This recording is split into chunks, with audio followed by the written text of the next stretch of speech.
to you. Thanks for joining me on Word at Noon. My name is Remy Harlan. Ondo State Acting Governor Lucky Aiyedatiwa has called on Nigerians to be united in love for a progressive nation to be achieved. Aiyedatiwa made the appeal during the breaking of fast, popularly called Iftar, with the Muslim community in Ondo State. The acting governor, who congratulated the Muslim faithful to have witnessed this year's Ramadan and to also participate in 2023 Iftar, charged them to make judicious use of all they have learnt during the Ramadan period, urging them to pray fervently to end the various challenges bedeviling the country. He appreciated the Muslim community for supporting the present administration and assured them of more dividends of good governance. The Imam of Khalid Fawemi Government House Mosque, Anola Yunus, commended the present administration for prioritizing the welfare of Muslims in the state. Prayers were held for Governor Oluwarotimi Akeredolu, Ondo State, and the nation.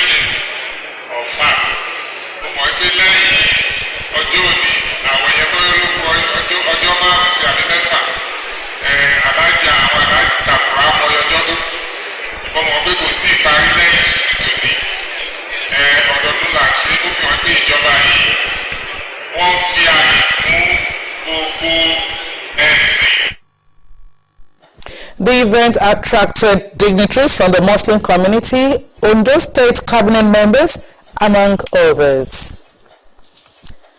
Ondo, Bayelsa and Lagos states have recorded the highest rate of inflation in March 2023. This was according to the latest National Bureau of Statistics (NBS) data on inflation across the country. NBS says Nigeria's headline rose to 22.04% compared to February 2023 headline inflation rate, which was 21.91%. On the flip side, Borno, Cross River, Sokoto and Benue states recorded relatively lowest headline inflation on a year-on-year basis. Members of the organized private sector and the labor movement have thwarted International Monetary Fund's IMF call on the federal government to reduce debt by increasing taxes and compliance as a means of generating revenue to cut borrowing.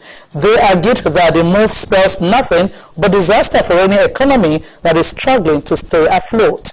They also noted that hiking taxes and numerous challenges the economy is battling with will hurt households, individuals and businesses. Director General of Nigeria Employers Consultative Association, Adewale Smart Oyorinde, maintained that such an economic decision might only appear to be in favor of the government since it would drive up its revenues.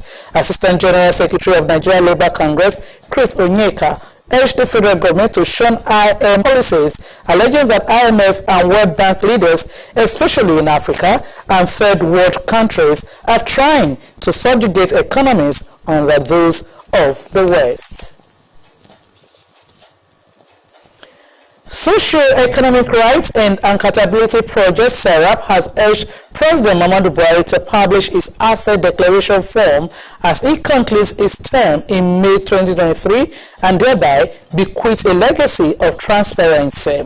SERAP, through a letter by his Deputy Director, Kolawole Oluwadare, also asked him to encourage Vice President Yemi Osinbajo, Senate President Ahmed Lawan, Speaker of the House of Representatives Femi Gbajabiamila, and high-ranking officials of the next administration to follow suit.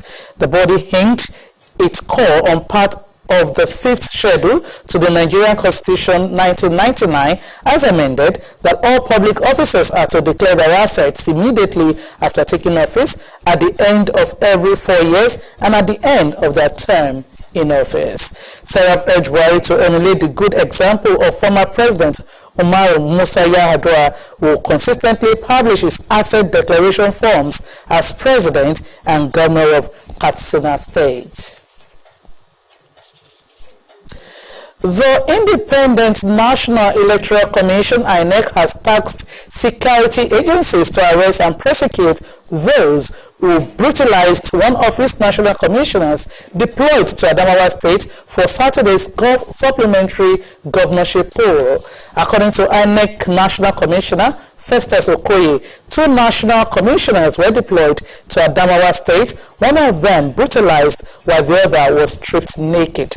Okoye also said the resident electoral commissioner in Adamawa, Yunusa Ari, has arrived Abuja over an invalid declaration of Aisha Binami of the All Progressives Congress, winner of governorship election. Yunusa Ari stirred controversy when on Sunday he announced Binami as winner of the election over the incumbent governor, Amadou Fintiri of the People's Democratic Party. Explosions rock the Sudanese capital Khartoum as fighting between the Sudanese army and paramilitary group Rapid Support Forces (RSF) raged for a 3rd day. The fighting was pitted the military group against the Sudanese army. According to the Central Committee of Sudanese Doctors, the death toll from the first 2 days of fighting rose to 97.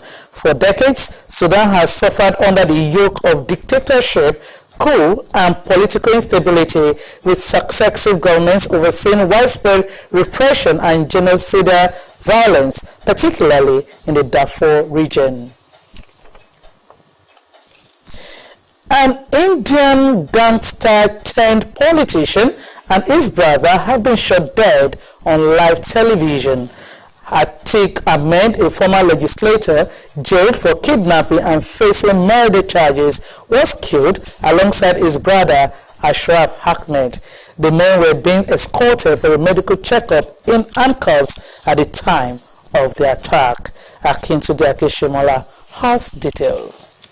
This was the moment before Atiq Ahmed, a former lawmaker in the Indian parliament convicted of kidnapping, was shot dead along with his brother on live television. It was while police were escorting them for a medical checkup. A gunman is seen reaching over the shoulders of police to point a pistol at the temple of Ahmed, whose turban is blown off as the gun discharges. His brother Ashraf Ahmed was shot a split second later. Local Police Commissioner Rahmit Sharma said the media were interviewing the brothers as police took them for mandatory health checks. 3 men posing as media members started firing, he said. One surrendered immediately after the shooting, while officers subdued the other 2 suspects. The victims died within minutes. The dramatic footage of the men being killed was shared across broadcast channels and social media. The state government, controlled by Prime Minister Narendra Modi's Hindu Nationalist Party, has ordered a judicial probe into the killings. After carrying out the shooting, the suspect shouted Hindu religious chants. Fearing violent unrest in the wake of the killing, the Uttar Pradesh government barred gatherings of more than 4 people across the state.